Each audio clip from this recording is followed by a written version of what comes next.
नमस्कार। Chandrakant B Bhatt America से।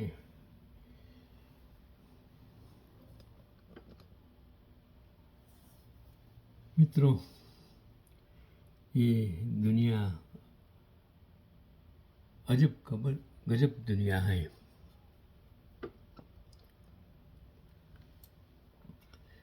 नीचे रहने वाले पहाड़ पर घूमने जाते हैं और पहाड़ पर रहने वाले नीचे घूमने जाते हैं। सफ़ेद बाल वाली बहनें काली डाई लगाती हैं और काले बाल वाली ब्लीच करके अलग अलग रंग लगाती हैं बालों को। गंजे विग लगाते हैं और पूरे बाल वाले टेढ़े मेढ़े कटवाते हैं, डिजाइन करवाते हैं। नौकरी वाले व्यापार को बेहतर मानते हैं और व्यापार वाले नौकरी को। दोनों को लगता है कि जो हम कर रहे हैं गलत है, सामने वाला बिजनेस अच्छा है। आजकल सबसे बड़ा बिजनेस राजकारण भारत में है। मैं हर वक्त कहता हूँ 562 राजा तो सब कुछ सौंप दिया, लेकिन ये नए 2 करोड़ स्लीपर पहन के आने वाले और BMW गाड़ी में घूमने वाले फिर, और 2 करोड़ साधु संत, 4 करोड़ तो 140 करोड़ पर भारी है। चलो, तो होटल मालिक घर से खाना मंगवाते हैं और घर वाले होटल में खाना खाने जाते हैं। यानी जो जहाँ है वहाँ संतुष्ट नहीं है। पैसा वाला कहता है देखो गरीब अच्छी ज़िंदगी जी रहे, और गरीब कहते हैं देखो ये पैसे वाला कितनी अच्छी ज़िंदगी जी रहे हैं। सत्ता पर बैठे लोग कहते हैं कि देखो हमारा क्या हाल है भारत में। यहाँ तो कुछ और बात है जनाब। अक्कल बादाम खाने से नहीं बल्कि ठोकर खाने से आती है। बुद्धिमान वो है जो दूसरे की ठोकर से सीख जाए, क्योंकि खुद ठोकर खाकर सीखोगे तो जिंदगी छोटी पड़ जाएगी। और जिंदगी की समझ नहीं देता दुनिया का कोई भी स्कूल और कॉलेज। ये समाज में से आप जहाँ जी रहे हैं वहाँ से आपको शिक्षा मिलेगी। बिना खुद ठोकर खाए सुख समृद्ध स्वस्थ स्वतंत्र परिवार बनाने के लिए आया नया अनुसंधान। तो आइए बात करेंगे सपरिवार। ये मेरे कितने सारे उदाहरण मैं आपको देता हूँ कि भाषण नहीं बल्कि आप इम्प्लीमेंटेशन करेंगे तो सब कुछ है। मैं आपको आज इसलिए भारत क्यों मुगलों 600 साल राज कर गए भारत पर, हिंदुस्तान पर, भारत की बात नहीं करता हूँ। भारत तो आज़ाद हिंदुस्तान का नाम है। क्यों 200 साल अंग्रेज राज कर गए, और क्या 1947 के बाद जन्मे लोग आज़ादी दिलाने वाले को आज क्यों गाली लगा रहे हैं? कारण और क्या आपको आज़ादी सच में मिली है वो आप पर छोड़ देता हूँ।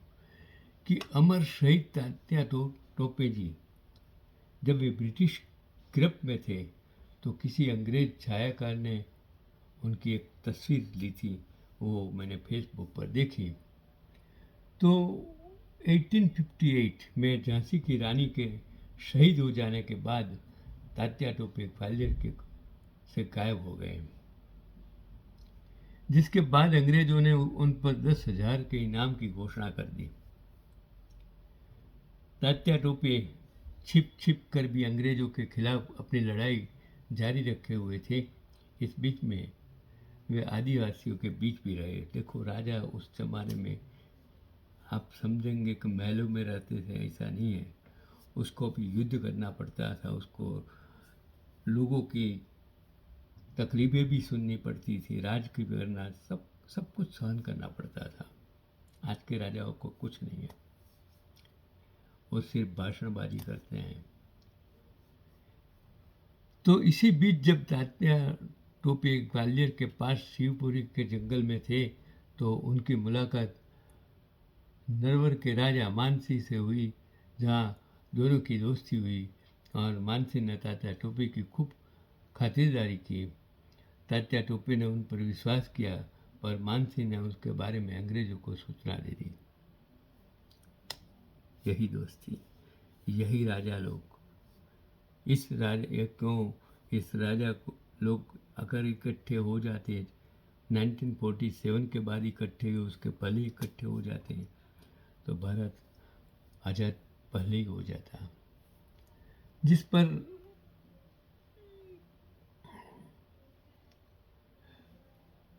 तो 7 अप्रैल 1869 का दिन था। तात्या टोपे को एक पकड़कर शिवपुरी लाया गया। वहाँ स्थित सिपरी गांव में 10 दिनों के बाद ही 18 अप्रैल को तात्या टोपे को फांसी दे दी गई। जिस पत्थर पर तात्या टोपे को फांसी दी गई उस पर अंग्रेजों ने लिखवाया, यहाँ 18 अप्रैल 1859 को कुख्यात तात्या टोपे को फांसी दी गई। इस तरह एक महान क्रांतिकारी को अपने ही देश के एक राजा की गद्दारी की वजह से जान गंवानी पड़ी। आज भारत में बहुत सारे राजकारण में अमीचंद पड़े हैं, जाने दो। सारी संस्थाओं में, सारे समाज में इतने अमीचंद हैं जो अपने समाज को खत्म कर रहे हैं, देश को खत्म कर रहे हैं, कुटुंब को खत्म कर रहे हैं। क्योंकि उसके ही अनुसंधान में मैं जब रानी लक्ष्मीबाई की बात की, तो जब रानी लक्ष्मीबाई अंग्रेजों ने से अपनी ज़िंदगी की आखिरी जंग लड़ते हुए घायल हो गई और अंग्रेज उनका पीछा कर रहे थे, तब एक अंग्रेज सिपाही ने उन पर गोली चलाई जो रानी लक्ष्मीबाई की बाई जांघ में लगी। मैंने कहा ना, एक औरत लड़ रही थी उस जमाने में, वो भी एक जमाना था।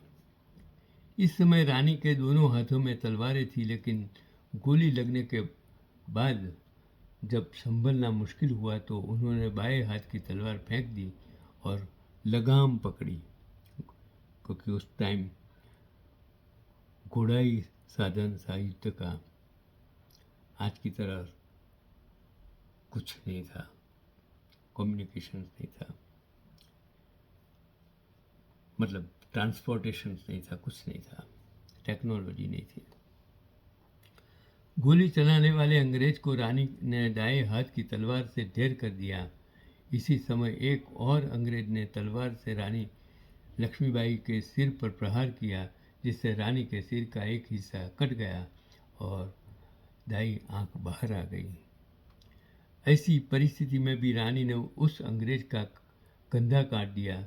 तब तक रानी के साथी गुलाम गौस खान की हाथ पहुँचे और गुलाम गौस खान ने उस अंग्रेज के 2 टुकड़े कर दिए।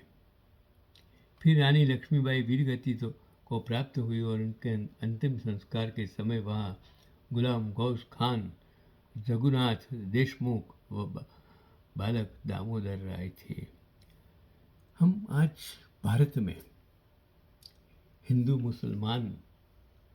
को मुसलमान के सामने भड़काया जाता है, मुसलमानों को हिंदुओं के सामने भड़का कर से वोट बैंक की राजनीति करते हैं। तब वही रानी लक्ष्मीबाई को जो बचाने वाला था वो था गुलाम गौस खान। आप सोचिए, शिवाजी के जो सरदार थे वो भी मुसलमान थे, अकबर के जो लोग थे वो भी हिंदू थे।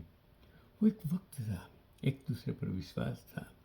आज हमने वो विश्वास खो दिया है। ये अमेरिका में ऐसा नहीं है।